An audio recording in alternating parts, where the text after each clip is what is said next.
Dawn's Gemstone Tarot, Monday the 15th of June 2026. New moon in Gemini. Don't know what that was. Was that a worm? My worm is very... I don't know what my worm is. It's not what worms do, but anyway, I gave it a red hot crack. Here's Valley. Hi, Val. Hi, baby. Oh, look at that. We got a little ear. Oh, hi, Valley. Hi, sweetheart. We got an ear twitch. That's not bad, actually. Okay, today we are looking at, we're going to use the Turtle Harrow for our reading, and we're having a quick look here at something I'm very interested in, actually, which is about generations. Yes, generations only started to be named in the 20th century. Did you know that? I didn't. And only in earnest as baby boomers began to grow up. The three earlier generations had names, but boomers were plastered with labels in a way that was different. When the novelist Gertrude Stein called those who fought in the World War I as the lost generation, it was a throwaway comment recorded by Ernest Hemingway. In contrast, Generation Beta was named intentionally, I've never heard of that, before its first member was even conceived. Karl Mannheim's 1928 essay, Das Problem der Generationen, sorry about that, The Problem with Generations, introduced the concepts of generational theory. Although Mannheim wasn't interested in what they were called, later the birth of youth culture in the 1950s piqued the interest of business and ad men who saw young people as a profitable new market. The term baby boomer was the first major generational market, was coined in 1963 as the generation started to hit college age. A new sobriquet, what's a sobriquet, appeared as the 60s rolled on. So we have the lost generation, 1883 to 1900, the greatest generation, 1901 to 27, also the GI generation, the silent generation, 1928 to 1945, the baby boomers, also that's 1946 to 64, Generation X, which is 1965 to, or Gen X, to 1980, Gen Y, 1981 to 96, Gen Z, 1997 to 2012, Gen Alpha, or Mini Millennials, 2013 to 25, and now, Generation Beta. Who wants to be Generation Beta? That's not good, is it? Looking ahead, futurologists were quick to pencil in Generation Gamma and Delta. So who's Alpha? Okay. Wow. Generation Z is also the meme generation. Let me know what generation you are, if you want to, in the comments. Let's have some herbal tarot. Gemini, new moon, yeehaw. There's a lot in the readings that I'm doing at the moment, in the monthlies, in the situation board, in the love shadow reading, in the gem stars reading that I just did. There's a lot coming up about June being a bit of a pivotal month, and I know we're about to slide into Mercury retrograde. Where is it? Where is it?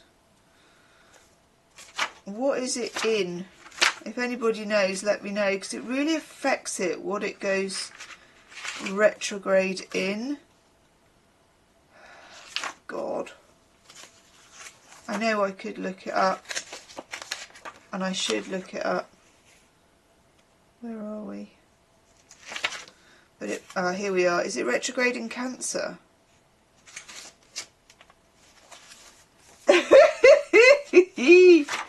Is it retrograde in Cancer? I want to know. Because what an emotion roller coaster that's going to be. Hang on.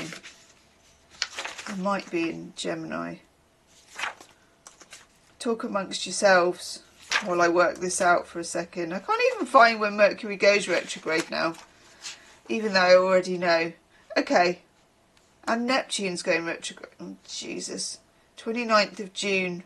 I think it's in Cancer, but I'm not sure. If anybody knows, please let me know. And then it will probably move into a different sign, won't it? I was just seeing if there was any... It goes direct on the 23rd of July. I was walking with my Aries friend from down the road in the park last night, and she was like, I can't take it if it's going to go retrograde. I have enough. I can't do it. I don't know, do Aries particularly find the retrograde difficult? Because she does, I have to say. Plus, she always books travel when Mercury's retrograde, even though she doesn't know it is retrograde. It's half the way I know that it's retrograde is if she's booked travel. Right, let's have a look at what we've got here. Oh, that's nice.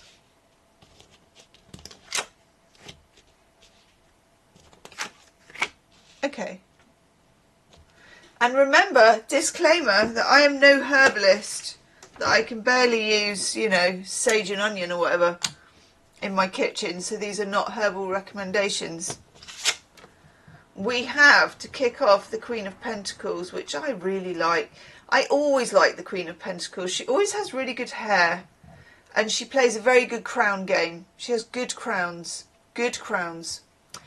So, she's looking fantastic here with... I did not know that marshmallow was a plant either, because my only experience of marshmallows is the bags of marshmallows when you were a kid, which promised a lot and did not deliver in my mind. Do you know what I mean? They were a bit claggy. Unacceptable if you toasted them, but still made me feel a bit shit, so no. But anyway, we got the Queen of Marshmallows, or the Queen of Pentacles. So entering into the spirit of the beginning of the week and the middle of the month and the middle of the year, and this sort of pivotal tipping point, and the sort of pullback of Mercury retrograde. It's a lot, isn't it? Taking it in our stride. Just in our stride. Okay? One, because we have no choice. And two, when you have no choice, it's always very good to turn that lack of choice into an opportunity. Okay. Then we have the Nine of Wands. So it's still important for us to have our boundaries. I would say probably if we have a new moon in Gemini, it's a very chatty new moon. You want to say stuff, you want to BCC, CC, DCC people into emails. You know, you want to keep the chat moving. You will find that your chat wheels are oiled. You'll be like, blah, blah, blah, blah, blah. Just be careful in your WhatsApp groups and in your, you know, where you don't sort of, as my mum said, don't write anything down that you don't want them to see. Okay? Just saying. And that is bayberry bark. Whatever that is. He knows what it is.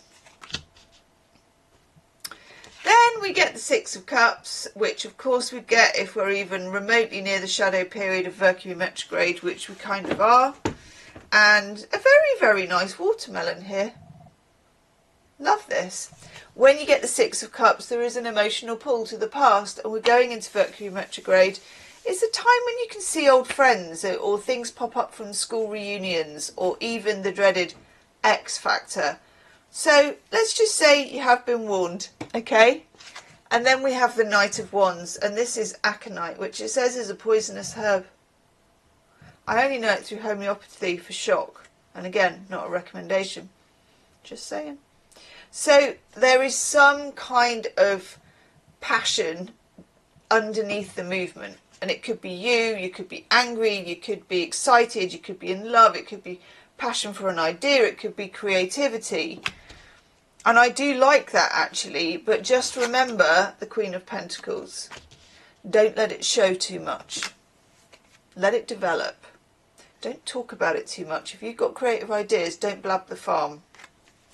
And then we've got the Ace of Swords, which for some reason is chamomile. And I don't know why, because I thought that was supposed to make you feel relaxed. Makes me feel like death, actually. I hate chamomile, which is a shame.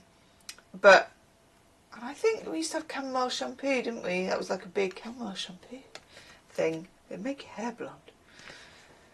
This is swing up the crown chakra. You get... I just got a phrase in my head, you get what you pay for, but I don't mean it monetarily. You get what you dared. You get what you dared, which is the Knight of Wands. But at the same time as feeling that dare energy, you also need to keep it under your hat. I know it's dualistic, but we're complicated creatures. You can do two things at once. You've got no choice, so you kind of have to.